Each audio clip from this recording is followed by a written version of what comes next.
Remember, if you want more detailed information on this restoration, you can go to the links down on the bar right below the video, being the links to the iBoats thread, which it has all the pictures that you could ever want on this restoration, my Facebook page, facebook.com/Frisco Boater, and my website, friscoboater.com. Friscoboater.com has a blog that's usually updated also, just like iBoats.com, but the first place to look is my iBoats.com thread for any updates. And if you want instant updates, make sure you like my Facebook page, because that's where I kind of post my thoughts as I'm doing things. So enjoy the video. What do we have here? We have a transom ready for glassing. I kind of did a little bit of work without filming today, just needed to get ahead and kind of catch up from 2 days not working, and wanted to kind of, you know, get things rolling. So what I did is I copied what I did on the Sea Ray. You see the little archway down there at the bottom? It seems like the boats that I've taken apart, the rot comes from the drain plug. So what I'm going to do now is I'm going to put in a new gabbard drain, which is basically a brass gabbard drain, just like the Sea Ray, instead of the old style brass tube that goes through it with a rubber connection that goes in it. So here's the gabbard drain. This is the new one. We're going to actually, and for those of you that don't know, they fit into this hole back here without a problem. So the brass tube goes through here that you need a special tool to flare out the other side. This fits in here just like that.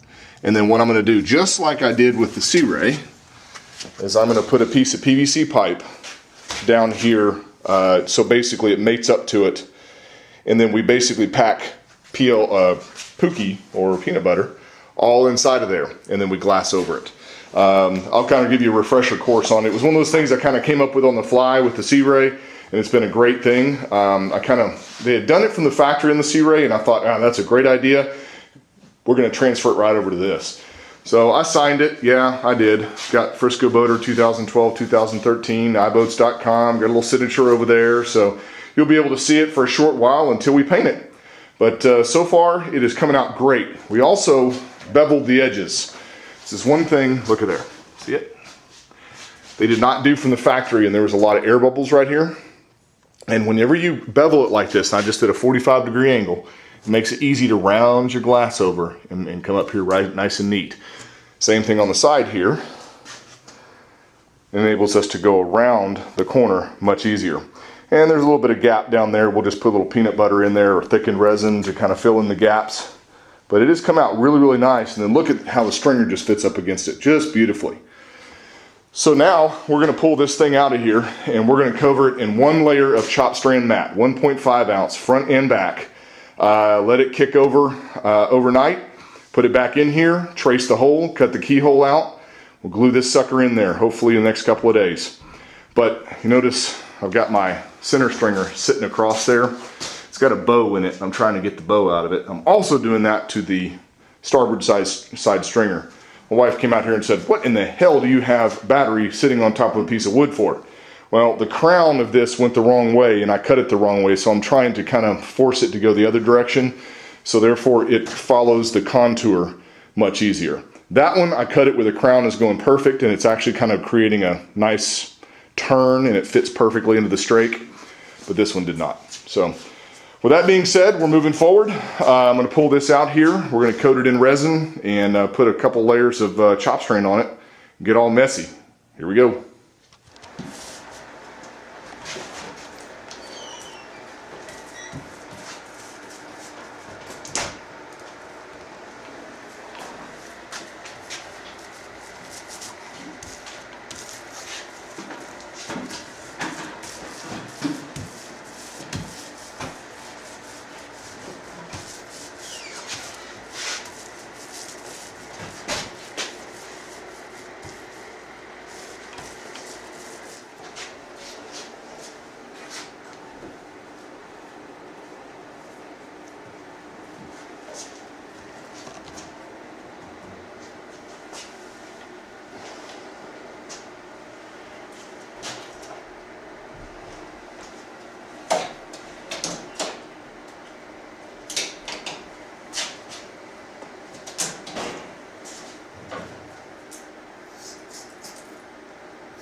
How much was that? It was only 16 ounces. Need a lot more.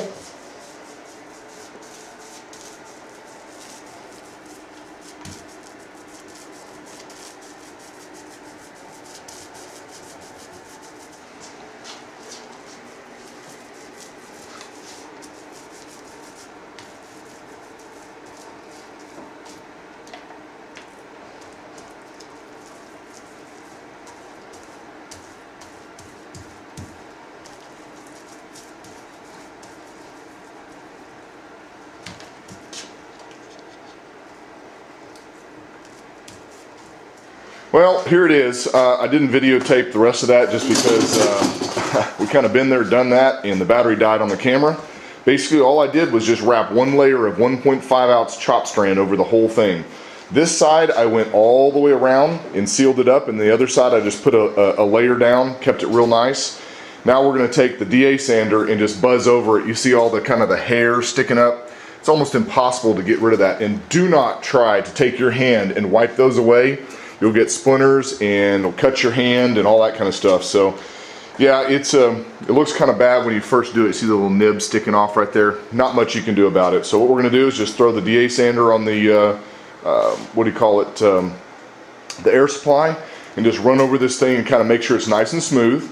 Then we're going to go throw it inside the transom here, and we're going to basically trace out the keyhole and then cut it out. And I've got a new trick we're going to try also to keep water from sitting in the bottom of that keyhole. Right. All right, so we've got our all thread ready to go, and I'm going to show you exactly how we do this.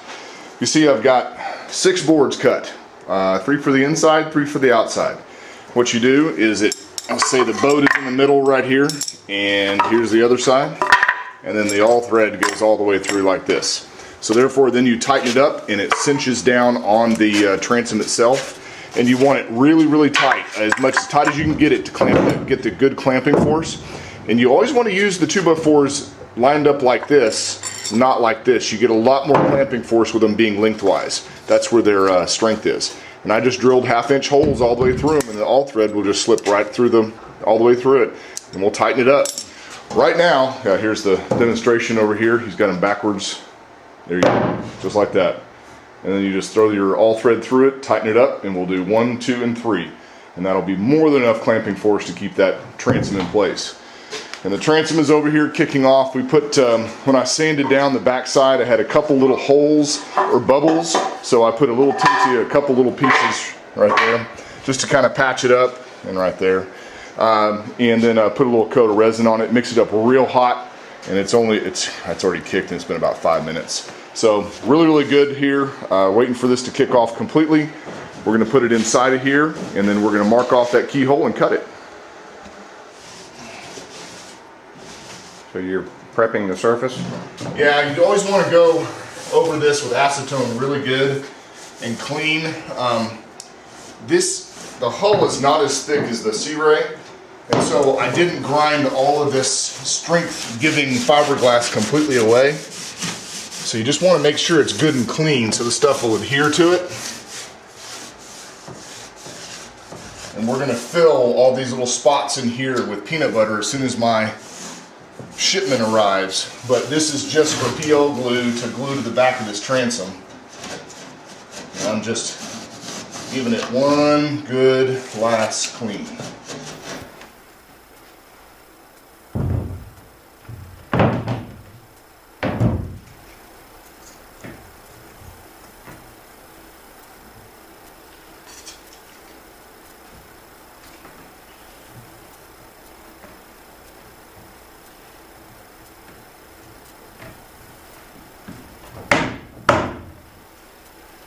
All the way around. Okay.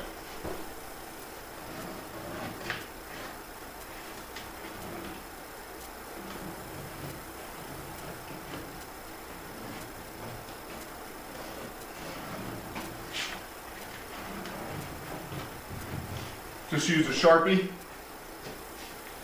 Just trace the hole, that's all it is. And when you pull it forward, you have a key.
Ready?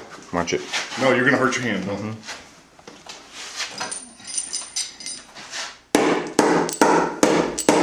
Dang. Hammer time. What's holding it? It's just a little binding. Was. Yep, not anymore. So let's look and see how well we got a bond. Very good. If you didn't know what you were looking for, you think that was one big piece of plywood. We've got our little bond right here in the middle. It's nice and uniform all the way around. Wow, it looks good. So that's your keyhole. Let me wipe this thing off and see if it fits. Well, check that out. It fits beautifully.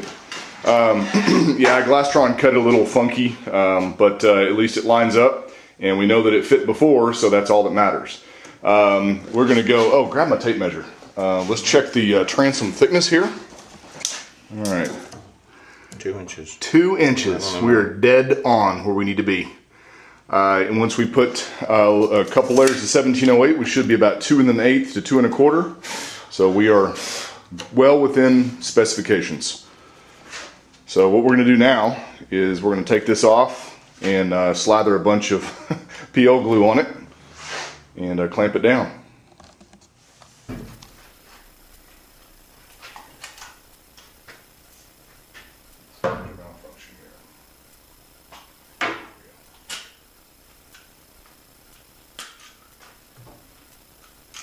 Thank you.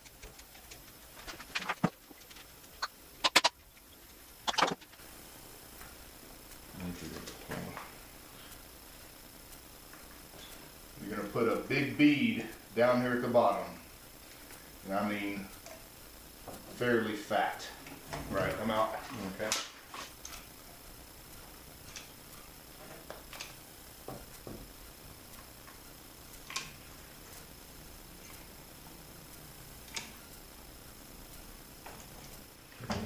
Go back through and spread it.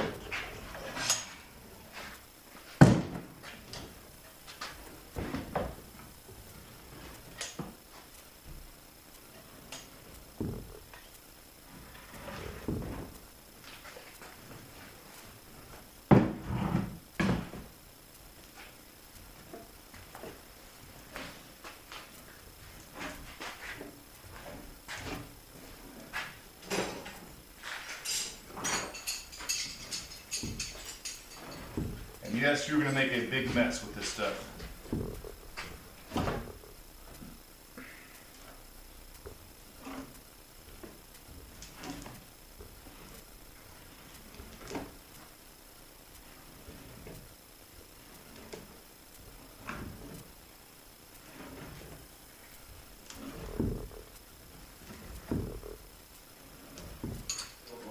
I don't have a block.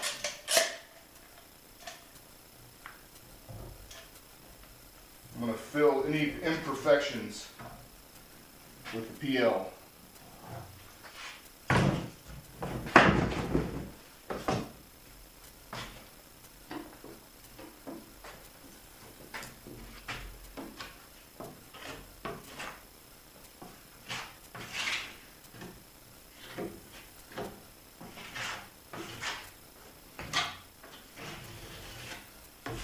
Should do it. Place this down here like that. Those are our little shims.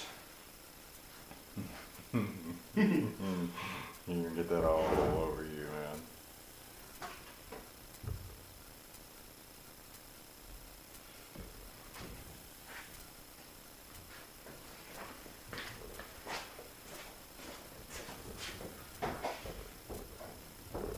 You just put your butt right here so I don't. Well, I was trying to see if you were centered. I can tell when I'm centered, it'll be on this hole perfectly. I think we're good. Okay. And the top one? Yep. you're going to unscrew. From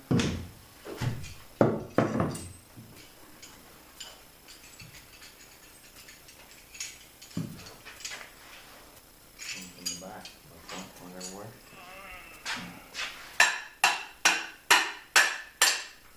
Had a bunch of sawdust left in it.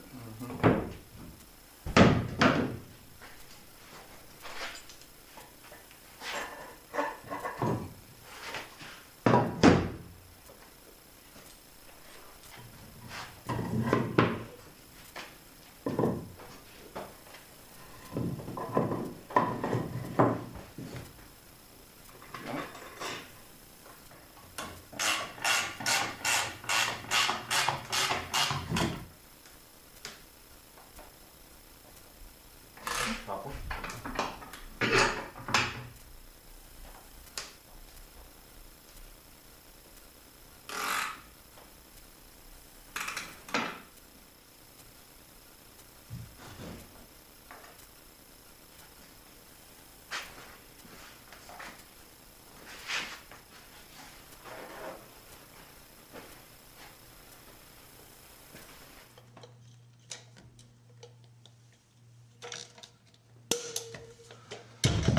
And I'm curious to see if this stuff bubbles up like it did the last time I did this. And it was real frustrating to deal with. And I'm just using a little spreader just to kind of make it nice and as neat as possible. You can use a spoon or anything like this, but I really like this. But what we're going to do once this is all said and done, we'll come in here. I'm sure I have to sand some of this PL glue down, make it better. And then I'm going to put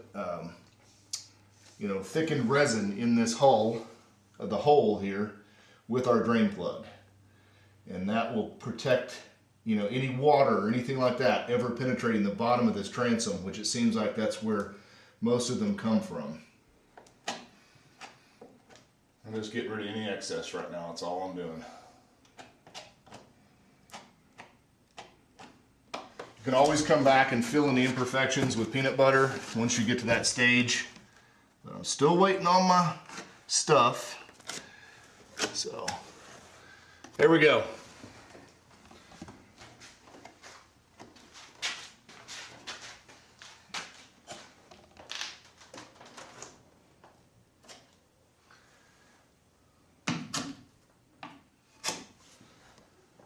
That's a wrap.